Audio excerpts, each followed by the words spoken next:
ஸ்ரீ விஷ்ணு புராணம் அத்தியாயம் 4 பகுதி 3 சகரபுத்திரரின் வரலாறும் சக்கரவர்த்தி திருமண வைபவமும். சகர மன்னன் காசிபரின் மகளான கமதி என்பவளையும் வீதர்ப்ப மன்னனின் மகளான கேசினியையும் மனைவிகளாக்கிக் கொண்டான். அவ்விருவரும் மக்கட்பேற்றிற்காக அவரவ முனிவரிடம் சென்றனர். அதனால் அவரவ முனிவர் மகிழ்ந்து, ராஜபத்திளிகளே, உங்களில் ஒருத்தி வம்சம் விளங்குவதற்கான ஒரு பிள்ளையையும் மற்றொருத்தி அப்படியில்லாத 60,000 பிள்ளைகளையும் பெறலாம் என்றார். கேசினி தமது வம்சவிருத்திக்கு ஒரு பிள்ளையைப் பெற விரும்பினாள். சுமதி 60,000 பிள்ளைகளைப் பெற விரும்பினாள். அவர்களை முனிவர் வாழ்த்தி வழியனுப்பினார். அவ்விருவரும் தாம் விரும்பியவாறு பிள்ளைகளைப் பெற்றனர். கேசினியின் மகனான அசமஞ்சசனுக்கு அம்சுமான் பிறந்தான். அவன் சிறுவனாக இருக்கும்போதே நீய செயல்கள் பலவற்றைச் செய்து வந்தாள். சகர மன்னன் அவன் வளர வளர திருந்தி நல்லவனாவான் என எண்ணினான். ஆனால் அவன் திருந்தவில்லை. அதனால் மன்னன் அவனைக் காட்டுக்குத் துரத்திவிட்டான். சுமதிக்குப் பிறந்த 60,000 பிள்ளைகளும் தீய நடவடிக்கைகளில் அஞ்சாது ஈடுபட்டனர். அதனால் ஆசாரங்கள் அழிந்து போவதைக் கண்ட தேவர்கள் கபில முனிவரிடம் சென்று, மாமுனிவரே, சகர மன்னனின் பிள்ளைகள் தீயவர்களாகி தீய செயல்களைச் செய்து வருகின்றனர். அதனால் உயிர்கள் அஞ்சி வாழ்கின்றன. தாங்கள் உலகைக் காப்பாற்றுவதற்காக பிறந்துள்ளீர்கள், உலகைக் காப்பாற்றுங்கள் என்றனர். அதைக் கேட்ட கபில முனிவர், தேவர்களே, கவலைப்படாதீர்கள், அவர்கள் இன்னும் சில காலத்தில் அழிந்து விடுவார்கள் என்றார். அப்போது சகர மன்னன் அசுமேத்த யாகம் ஒன்றைச் செய்யத் தொடங்கினான். யாக குதிரையை தனது பிள்ளைகளைக் காவல் வைத்து குதிரையை ஒட்டிவிட்டான். அக்குதிரையை யாரோ ஒருவன் பாதாளத்துக்கு விரட்டிவிட்டான்.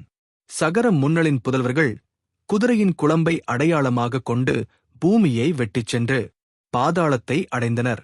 பாதாளத்தில் குதிரை உற்சாகமாக மேய்ந்து கொண்டிருந்தது. அத்துடன் அவர்கள் கபில பகவானையும் கண்டனர். குதிரையின் அருகில் இருந்த கபில முனிவர்தான் குதிரையை திருடியவர் என்று அத்தியவர்கள் எண்ணி முனிவரை ஆயுதங்களினால் தாக்கினர். அதனால் கோபமடைந்த முனிவர் அவர்களைப் பார்க்க அவர்கள் உடனே எரிந்து சாம்பலாக குவிந்தனர். இதை அறிந்த சகர மன்னன் தனது பேரனான அம்சுமானை அழைத்து யாக குதிரையை தேடிக்கண்டு பிடிக்குமாறு பணிந்தான். அவன் சகரலின் பிள்ளைகள் சென்ற வழியாகச் சென்று கபில முனிவரை சந்தித்தான். அவரை வணங்கிய போது அவர் சொன்னார், அம்சுமானே, குதிரையை பிடித்துச் சென்று உனது பேரனின் யாகத்தை நிறைவேற்று.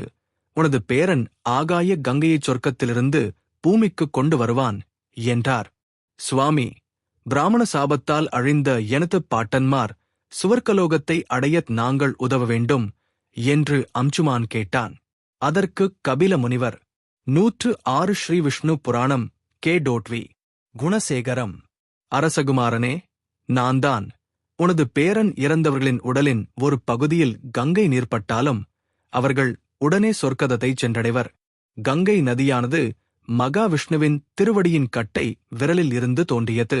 கங்கை நீர்ப்பட்ட உயிர்களின் உடல்கள் யாவும் சொர்க்கத்தை அடையும். அதனால் குதிரையைக் கொண்டு செல் என்றார். அம்சுமான் குதிரையைக் கொண்டு சென்று சகர மன்னனிடம் கொடுக்க சகர மன்னன் சிறப்பாக அசுமேத்த யாகத்தை நடத்தி முடித்தாள். அம்கமானுக்கு திலிபன் என்ற மகன் பிறந்தான். அவன் கங்கையைப் பூமிக்கு அழைத்து வந்தான். அதனால் அவனுக்கு பயிரதன் என்ற பெயர் உண்டாயிற்று. பரிரதனுக்கு சுகோத்திரன் என்ற மகள் பிறந்தான். அவனுக்கு நரபாகனும் அவனுக்கு சிந்துத்து விவனும் பிறந்தனர். அவனுக்கு ஆயுதாயுவும் பிறந்தான். ஆயுதாயுவுக்கு ருதுபர்ணக் என்பவன் பிறந்தான். அவன் அககிருத்தயம் என்ற சூதாட்ட நூலைக் கற்றுத் தேர்ந்து நவனுக்கு நண்பனானான். அவர்களின் வழிவந்த மித்திசகன் என்பவன் வேட்டையாடுவதற்காக காட்டுக்குச் சென்றபோது 2 புலிகளைக் கண்டான். அவற்றில் ஒன்றை அவன் கொன்றான். அப்புலி இறக்கும்போது பயங்கரமான அரக்க உருவில் விழுந்தது. மற்ற புலி அரக்களாக வெளிப்பட்டு, உடனே பழிவாங்காமல் விடமாட்டேன் என்று கூறி மறைந்தது. சிறிது காலத்தின் பின் சவுதாவின் யாகம் செய்தான். அவனது குலகுருவான வசிட்ட முனிவர் யாகத்திற்கான ஆயத்தங்களைச் செய்துவிட்டு வெளியே சென்றார். அப்போது புலியுருவில் இருந்த அரக்கல் வசிட்ட முனிவரின் உருவில் வந்து, யாகத்தின் முடிவில் மனித இறைச்சியை சமைத்துக் கொடுக்க வேண்டும், உடனே சமைத்துவை என்று கூறிவிட்டு பின் சமையல்காரனாக மாறி மனித இறைச்சியை சமைத்துக் கொண்டு வந்து அரசனிடம் கொடுத்தான். மன்னன் வசிட்டரின் வரவை எதிர்பார்த்திருந்தான். முனிவர் வந்ததும் மனித மாமிசத்தை கொடுக்க வசிட்டர் மிக கோபம் கொண்டு, "நீ இதில் விருப்பம் கொண்டவனாக கடவை" என்று சபித்தார். அரசன் மிகவும் துயரப்பட்டு நடந்தவற்றைக் கூற, வசிட்டர் தனது ஞானத்தால் உணர்ந்து, "மன்னர், இவையாவும் அந்த அரக்களின் செயல். எனினும் இட்ட சாபத்தை நீக்க முடியாது. அதனால் 12 ஆண்டுகள் இச்சாபம் பலிக்கும்" என்றார். அதைக் கேட்டு கோபப்பட்ட அரசன், "எனக்கு நீங்கள் சாபையிட்டது அநியாயம். அதனால் நானும் சபிப்பேன்" என்று கூறி நீரை எடுத்து வீச முயன்றான். அதைக் கண்ட அரசனின் மனைவியான மத்யந்தி என்பவள், "நாதா, வசிட்ட முனிவர் எமது குலகுரு, அதனால் நீங்கள் சபிப்பது சரியல்ல" என்று மன்றாடினாள். அதனால் சவுதாசன் கையில் எடுத்த நீரை தனது கால்களில் விட்டான். அதனால் அவனது பாதங்கள் கருமை நிறமடைந்தன.